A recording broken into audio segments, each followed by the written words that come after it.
Good evening and welcome back to our Pinellas County Board of County Commissioners meeting. Before we start our public hearings, because this is like staring me in the face, I feel like it's... Anyway, Claritha, some kind words were said earlier today, but we officially wanted to say thank you for the many years of service. You have always been so knowledgeable, so gracious, so wonderful to work with. I still can't remember how... I can't believe you made it through Opus with a smile still on your face. I remember running into you somewhere and we were talking about it, and you were telling me the incredible hours that you and your staff spent. Yes. And that was just one example of the leadership and integrity and also great delivery of services to the citizens in our county. Amen. So we will miss you greatly. I think, didn't they have to hire 2 people to replace you? Sort of. Sort of. But anyway, on behalf of the county commission, We will miss your smiling face.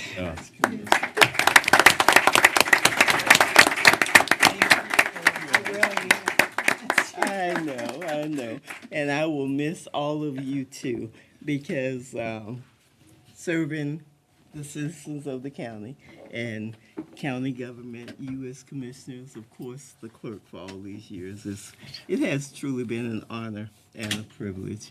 And I feel like I almost grew up professionally in Pinellas County government. And you guys gave us a lot of challenges over the years. But that's a good thing. It did help me grow. It helped all of us grow. And I think I've learned a lot from everyone. Not just you as commissioners and my boss as the clerk, but my co-workers, my employees, and the citizens. The citizens definitely teach us a lot and open our eyes to a lot of things we never otherwise would think about. But again, I thank you all for having afforded me the opportunity to do what I've done for these last 26 years. So, thank you very much. where did you start? I started my career with Grant Thornton. And Grant Thornton was actually the first external audit firm that ever did the audit of Pinellas County. So in addition to the 26 years I was here as assistant finance director and then chief deputy director, I worked on the audit for Pinellas County and was the audit manager, a combination of 11 and a half years. Wow. So in total with Pinellas County, that's 37 and a half years. So, yeah. So people wonder, how do you know about so-and-so? Well, because I was back here auditing the records back then. But again, it has truly been a wonderful experience. So thank you all very much. Thank you. Thank you. And what a beautiful gift.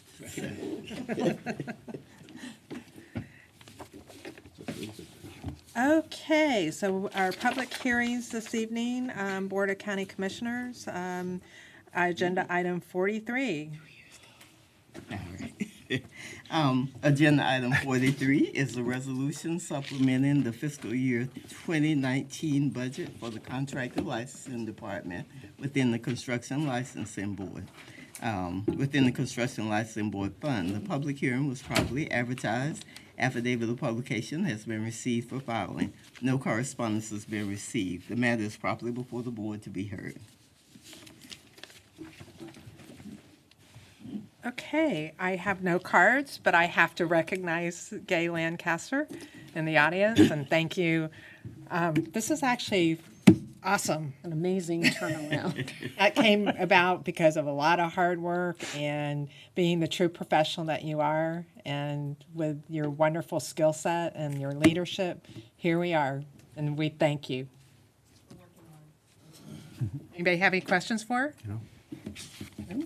We'll just move you around and have you do this in every department. Right? Just no, you won't. On that one.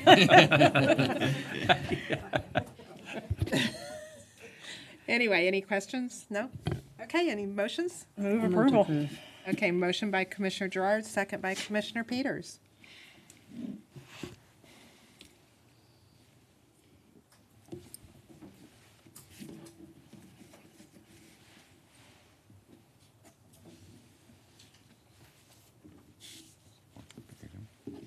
Okay, unanimous approval. Excellent, thank you. And again, thank you, Gay.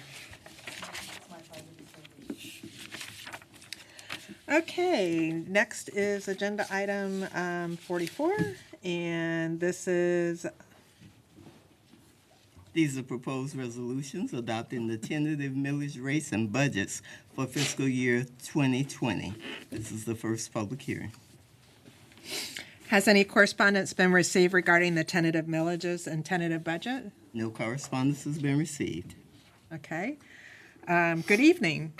Tonight's public hearing is the first of two public hearings for the consideration and adoption of the fiscal year 20 tentative millages and tentative budgets. For the benefit of those present here this evening and in our home viewing audience, here's the sequence of events for tonight. The county administrator will present changes to the tentative budget since it was originally presented to the board on July 23rd. The county administrator will provide a budget overview presentation that incorporates these changes. We will accept public comment on the following property tax levies and budgets by the following taxing authority classification. The Board of County Commissioners countywide levy for the Pinellas County General Fund and the county levy supporting the Health Department Fund. The levies for dependent special districts and unincorporated area municipal services taxing units that going forward will be referenced as MSTUs. Dependent special districts include the Emergency Medical Services Authority and the Pinellas County Planning Council, and MSTUs include the Unincorporated Area Municipal Services Unit, Public Library Services District, Palm Harbor Community Services District, Feather Sound Community Services District, East Lake Library Services District, East Lake Recreation Services District, and the Special Fire Protection Districts.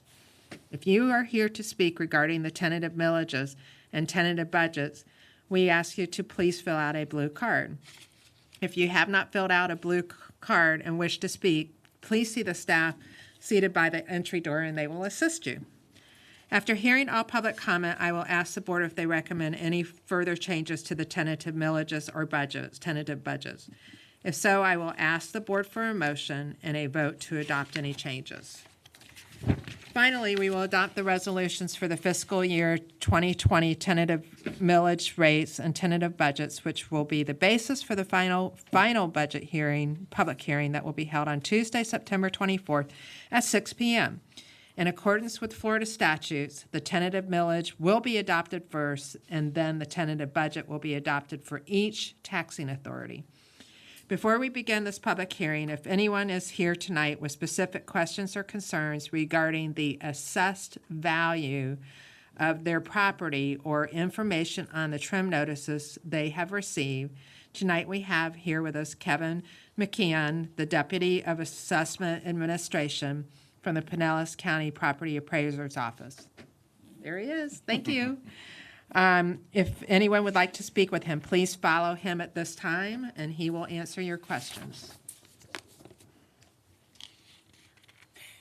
Okay. He's just going to keep going. Florida statutes also provide that a taxing authority may adopt the tax levies and budgets of all of its dependent special taxing districts and MSTUs by a single unanimous vote.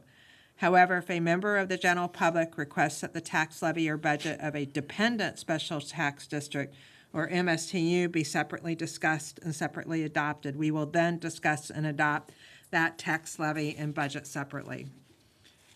At this time, does any member of the general public request separate discussion or separate adoption of a tax levy or budget of any dependent special district or MSTU?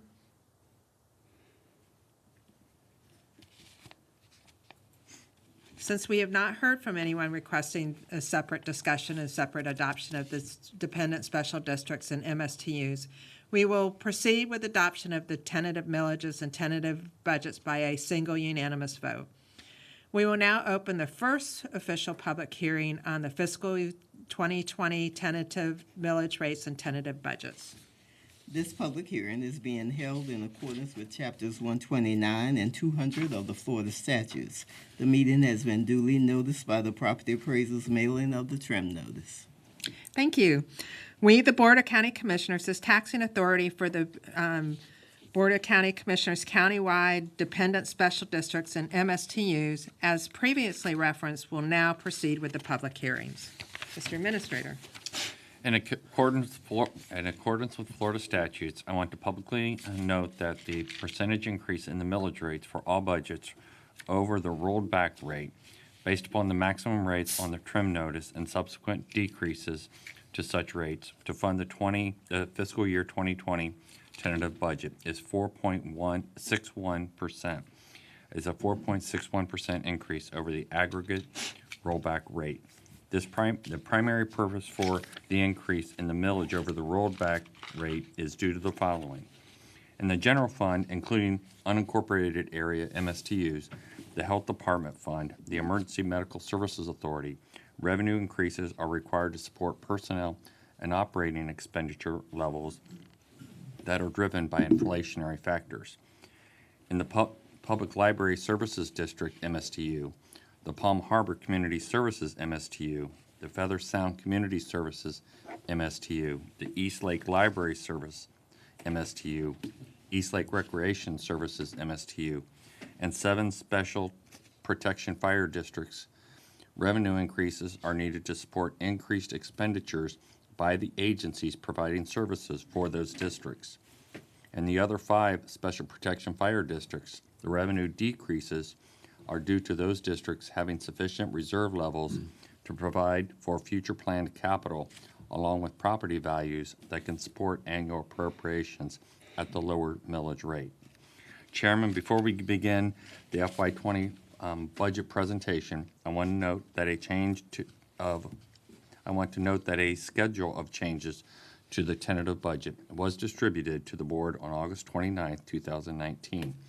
Modifications include both the board-directed changes approved at the Board of Commissioners meeting or work sessions and technical adjustments related to accounting presentations, updated information, corrections, and other minor changes. We will now begin with the fiscal year 20 budget overview presentation, and I've asked Bill Berger to give that presentation. Good evening, Commissioners. Evening. So on this first slide, just overall county budget, it's $2.4 billion in total. It represents a small increase of 1.2% over the FY19 revised budget. The operating increase, as Barry had mentioned, is reflecting moderate increases across most departments and agencies, primarily due to inflationary pressure. I'll also note that the county administrator governmental operating increase is only 0.7%. Within the general fund, a couple of notes. The BCC general fund budget is actually decreasing by $2.3 million, or 1.2%. Also, as a note, during your agenda during the afternoon session, you adopted the new pay plan for the exempts. That's part of our overall pay and classification study. And we do have funding already appropriated as part of the FY20 budget to accommodate the increases that may come from that pay and class study implementation. General fund reserves, as a reminder, they're currently at 16.6%. That's higher than our target policy level of 15%. And that's to be able to accommodate potential changes that we may want to make during the fiscal year in such areas as the ability to be able to address mental and behavioral health through strategies that we're still in the middle of developing, and the census, and being able to supplement the work that the federal government is doing to support the census to make sure we have a complete count in our community. As far as changes in the proposed budget, the next couple of slides, I'm going to go over those in high-level detail, but as Barry mentioned just a few minutes ago, there was a document that gives a lot more detail, and that was distributed on August 29th, so I'll reference you to that if you have additional questions regarding that.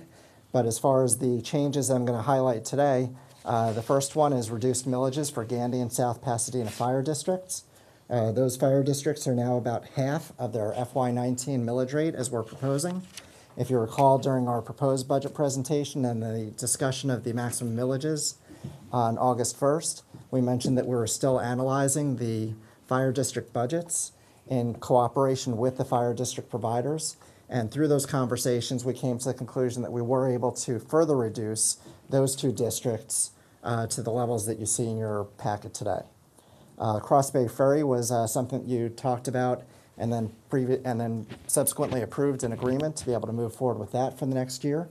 The medical examiner, another topic that was brought up during our August 1st budget information session, and that's something that we've moved forward with as well in terms of including additional funding there. Signage for naming the EMS building for John Maroney.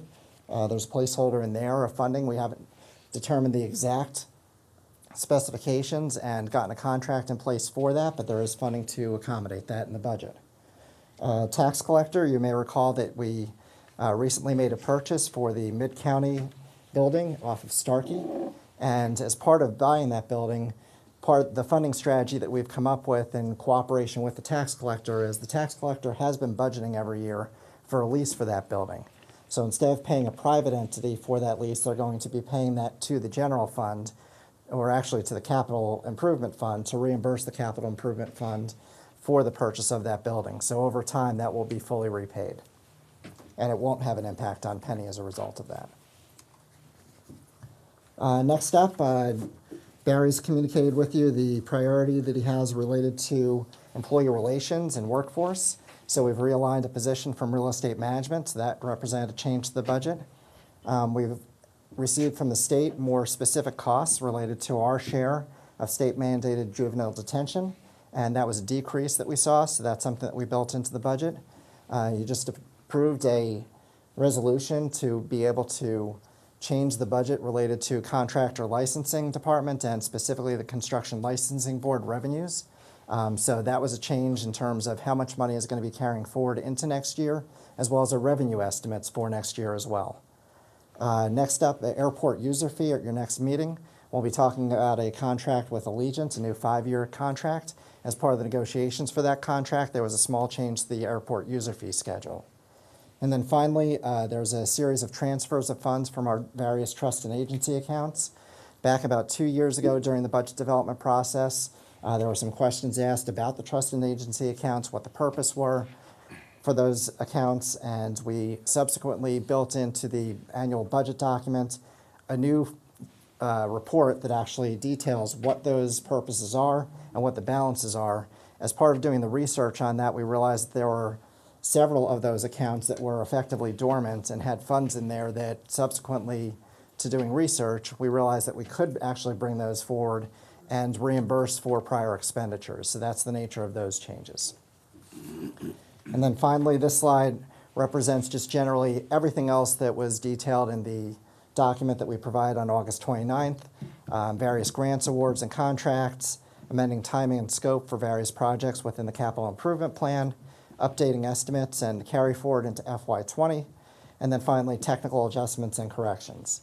And those are part of the budget process that we do each year. These are the types of changes that we're always going to have because as we go through the budget development process, we try to keep it as fresh as possible with the latest possible data so that we bring in the FY20 budget or the new year budget at the closest possible level using the best available information.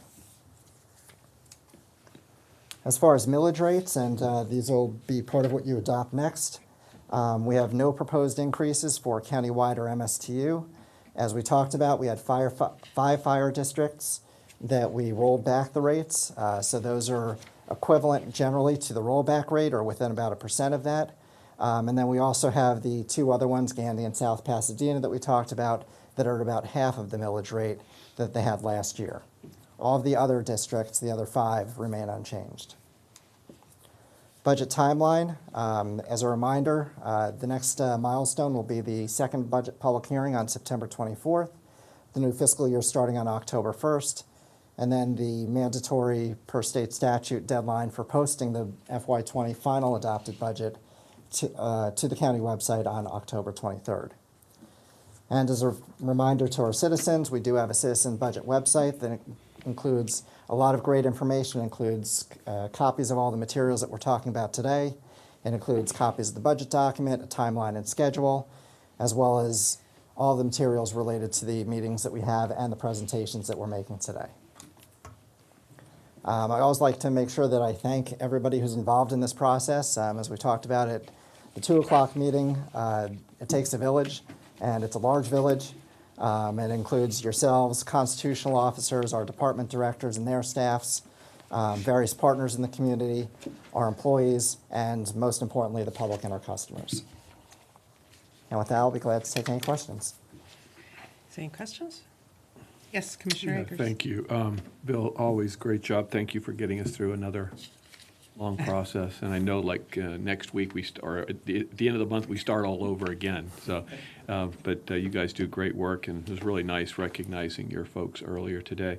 One of the things that I've growingly been concerned about is the high rate of property values that we've had, and therefore the spending that might correlate with that. And so make me feel a little bit better that, and I know in your forecast for the general fund and the MSTU fund, you are figuring at I think 4.5% and 3% increases in that time, I think it's a 5 or 6 year window.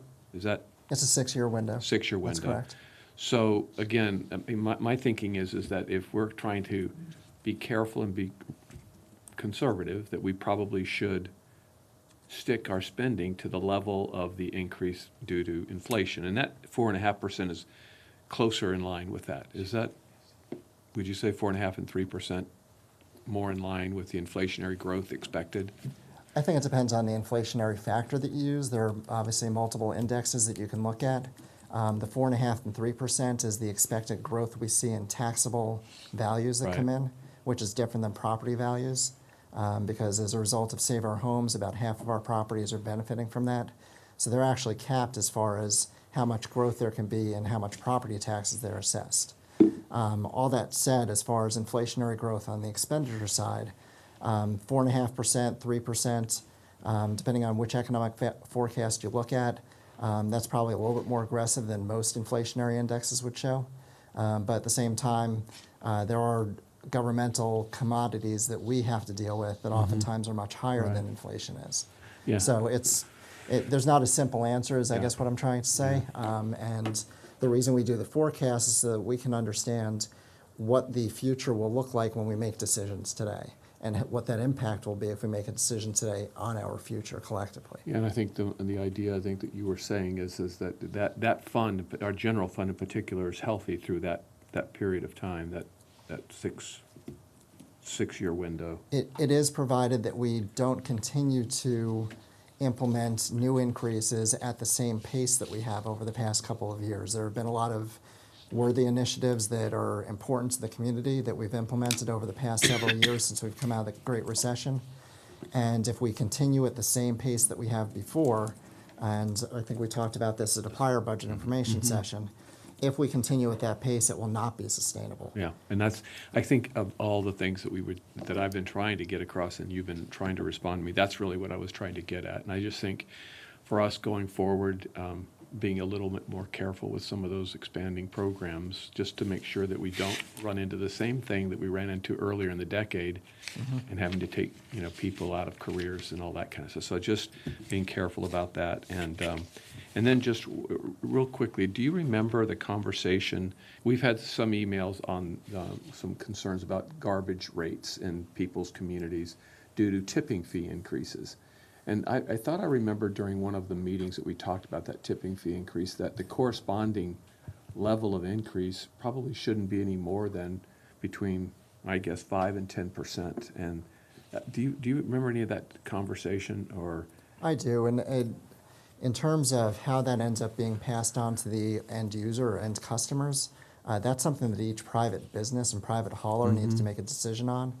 And I think what we oftentimes see is that they will try to hold their rates as long as they can, but if they see an opportunity to be able to attribute a rate change to something else, in this case, are increasing the tipping fees for the first time in decades, then that provides an To use opportunity it. for them to recalibrate. And I would liken it to when there was the gas price crisis many years ago, where the prices really spiked up from down in the $1 or $2 range up to as much as $3 to $4 and more, that those prices started to get factored into all of the different shipping costs that companies had. When the gas prices moderated, most of those did not peel back. So it, like I said, it becomes, in some cases, an opportunity for that private business to recalibrate their rates, or maybe they hadn't kept up with inflation either.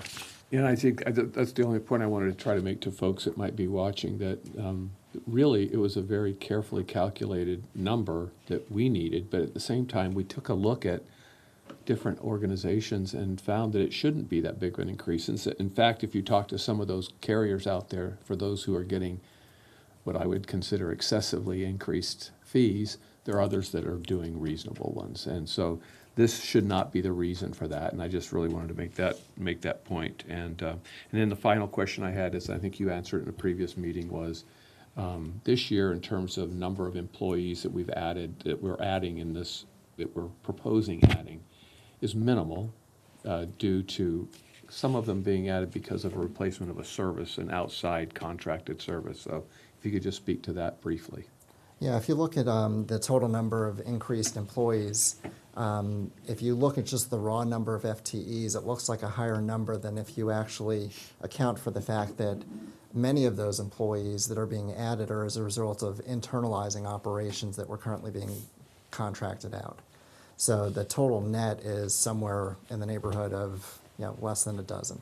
Well, yeah, I appreciate the effort, and also County Administrator for continuing to scrutinize each of the increased positions that were added last year. So I think it's just being careful and prudent, and I think that's what we need to continue being. So thank you for taking a few minutes. Thank you, Madam Chair. Thank you, Bill. Are there any other questions from the board or comments? Okay.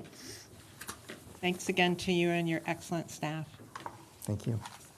We will now continue this public hearing as the taxing authority for the Board of County Commissioners countywide dependent special districts and MSTU levies, as I previously referenced, by taking public comment from citizens who wish to be heard regarding the fiscal year 20 budget. Do I have any blue cards for public comment? No? Okay. All right. Since we did not receive any, so we had a public hearing, and I'll now close that public comment. The board now must consider the resolutions to set the tentative millage rates and tentative budgets. As stated earlier, we will adopt the millage rates and budgets in the following sections. 1, Board of County Commissioners countywide, and 2, dependent special districts and MSTUs. The resolutions adopting the millages and budgets require a unanimous vote. If a unanimous vote is not received, we will need to adopt each one of these separately. These resolutions adopt the tentative millages and tentative budgets. The resolutions for adopting the final millage rates and budgets are scheduled for the next public hearing on Tuesday, September 24th, 2019 at 6 p.m. I will now ask the county administrator to proceed with the readings. Thank you. I will announce each resolution separately for the board's action. Per Florida statutes, the board will vote on the tentative millage rates first and then the tentative budget for each taxing authority. We will start with the consideration of the Board of Commissioners countywide millage rates and budgets, which include the Pinellas County General Fund and the county levy for the Health Department Fund. For the Pinellas County General Fund and the county levy for the Health Department Fund, I recommend adoption of the millages as outlined in Schedule A, which is in your paper handout, also shown on the screen at the front of the room, and was previously posted to the countywide website. May I have a motion to adopt the tentative millages? So moved. Or second. Motion by Commissioner Gerard, second by Commissioner Welch. And we'll be doing voting cards on this too.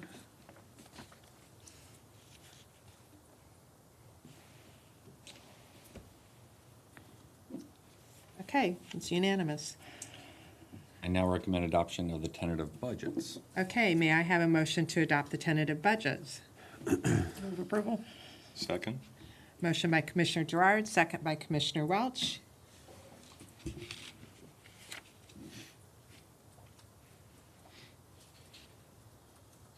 Okay, We that's will- unanimous. We will now consider the millage rates and budgets for the dependent special districts and MSTUs. We will now take a moment to ensure that everyone has had an opportunity to review the information. It's up on the screen. I recommend adoption of the millage rates for the dependent special districts and MSTUs as detailed in Schedule A, which is in the paper handout shown on the screen and was previously posted to the county website. May I have a motion to adopt the tentative millages? Move approval. A motion by Commissioner Gerard, second by Commissioner Justice.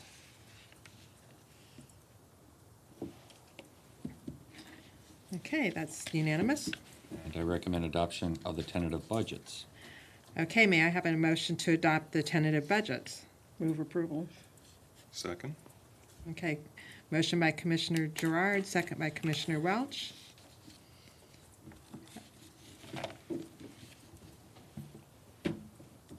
Okay, that's unanimous as well. I'm now officially closed the public hearing.